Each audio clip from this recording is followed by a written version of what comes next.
ഇവിടെ ഈ അമ്മായിയമ്മയും മരുമകളും കൂടിയിട്ട് ഒരു റെസ്റ്റോറൻറ്റിൽ ഫുഡ് കഴിച്ചുകൊണ്ടിരിക്കുകയാണ്. ഇതേ സമയം ഇവളുടെ അമ്മായിയമ്മയുടെ ബാഗ് തട്ടി താഴെ ഇടുകയാണ്. ഇവരിത് എടുക്കാൻ കുനിഞ്ഞതും ഇവളാണെങ്കിൽ അവരുടെ ഭക്ഷണത്തിൽ വിഷം കലർത്തുകയാണ്. അവിടെ റെസ്റ്റോറൻറ്റിൽ ഉണ്ടായിരുന്ന ഒരാൾ കാണുന്നുണ്ട്. അതിനുശേഷം ഇവളാണെങ്കിൽ ഇവളുടെ അമ്മായിയമ്മയെ പുകയത്തി പറയാണ്, നിങ്ങൾ നല്ല സുന്ദരിയാണ്, അതാണ് ഇതാണെന്നൊക്കെ. അങ്ങനെ ഇവരാണെങ്കിൽ, അല്ല പെണ്ണെ, നിനക്ക് പൈസ പോയിട്ട് ആവശ്യമുണ്ടോ? സാധാരണ ആളുകൾ എന്നെ പൊക്കി അടിക്കുന്നത് പൈസയ്ക്ക് വേണ്ടിയിട്ടാണ്. നിനക്കും എൻ്റെ മകനും ജീവിക്കാനുള്ളതും അതിൻ്റെ അപ്പുറം ഞാൻ തന്നിട്ടുണ്ട്. ഇനി എന്തെങ്കിലും ഉണ്ടെങ്കിൽ അതെൻ്റെ മരണശേഷം മാത്രമേ ഉണ്ടാകുകയുള്ളൂ എന്ന് പറയാണ്. അപ്പോൾ ഇവളും, അതെനിക്കറിയാമേ, അമ്മ ഫുഡ് കഴിക്കുക, ഇല്ലെങ്കിൽ ഫുഡ് തണുത്തു പോകുമെന്ന് പറയാം. അങ്ങനെ ഇവർ ഫുഡ് കഴിക്കാൻ ഒരുങ്ങുന്നതിൻ്റെ ഇടയിൽ ഒരു സത്യം പറയാണ്, എൻ്റെ അടുത്ത് ധാരാളം പൈസ ഒക്കെ ഉണ്ട്, പക്ഷെ ഞാൻ ടാക്സ് സേവ് ചെയ്യാൻ വേണ്ടിയിട്ട് എൻ്റെ ബിസിനസ് അക്കൗണ്ടിലാണ് ഈ പൈസ ഇട്ട് വെച്ചിരിക്കുന്നതെന്ന് പറയാണ്. അപ്പോൾ തള്ള തട്ടിപ്പോയാലും ഇവൾക്ക് പൈസ കിട്ടില്ലെന്ന് മനസ്സിലാക്കി ഇവളാണെങ്കിൽ ആ ഭക്ഷണത്തിൽ മുടിയുണ്ട് എന്ന് പറഞ്ഞ് ഇവരെ തടയാണ്. ഇതേ സമയം തന്നെ ഇവർ നേരത്തെ വാച്ച് ചെയ്തുകൊണ്ടിരുന്ന ആൾ വന്നിട്ട് ഈ അമ്മയോട്, നിങ്ങൾ നല്ല സുന്ദരിയാണ്, എൻ്റെ കൂടെ കുറച്ച് നേരം ഡാൻസ് കളിക്കാമെന്ന് ചോദിക്കുകയാണ്.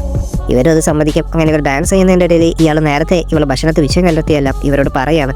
പക്ഷെ അതൊന്നും ആ ഒരു സ്ത്രീ വിശ്വസിക്കില്ല. അങ്ങനെ ഡാൻസ് എല്ലാം കഴിഞ്ഞ് ഇവനാണെങ്കിൽ ആ സ്ത്രീയുടെ ബാഗിൽ നിന്ന് അവരുടെ പേഴ്സ് അടിച്ചു മാറ്റാണ്. എന്നിട്ട് എനിക്ക് നിങ്ങളുടെ നമ്പറൊന്നും തരാമോ, എന്തെങ്കിലും ആവശ്യമുണ്ടെങ്കിൽ വിളിക്കാലോ എന്ന് പറയാം. അപ്പോൾ ഈ സ്ത്രീ, അതിനെന്താ ഞാൻ തരാമെന്ന് പറഞ്ഞ് ഇവരുടെ പേഴ്സ് അപ്പാണ്. പക്ഷേ ആ പേഴ്സ് അപ്പോൾ കിട്ടാത്തതുകൊണ്ട് തന്നെ ഈ സ്ത്രീ, മോളെ നിന്റെ പേഴ്സ് ഞാനൊന്ന് എടുക്കുന്നുണ്ട് എന്ന് പറഞ്ഞ് തുറന്നു നോക്കുമ്പോഴാണ് ഈ സ്ത്രീ ആ സെറിഞ്ച് കാണുക. ഉടനെ തന്നെ ഇവർക്ക് നേരത്തെ പറഞ്ഞതെല്ലാം സത്യമാണെന്ന് മനസ്സിലാവണം. ഉടനെ തന്നെ ഈ സ്ത്രീ അവരുടെ മരുമകളോട്, ഇനി എൻ്റെ മോൻ്റെ അടുത്ത് നിന്നല്ല, അതിൻ്റെ അയലത്ത് പോലും നിന്നെ കണ്ടുപോരുതെന്ന് പറഞ്ഞിട്ട് അവളെ അവിടുന്ന് ഓടിച്ചു വിടാണ്. എന്നിട്ട് ഇവരുടെ ജീവൻ രക്ഷിച്ച ആളെ ഇവരുടെ പേഴ്സണൽ സെക്യൂരിറ്റി ആയിട്ട് നിയമിക്കാം.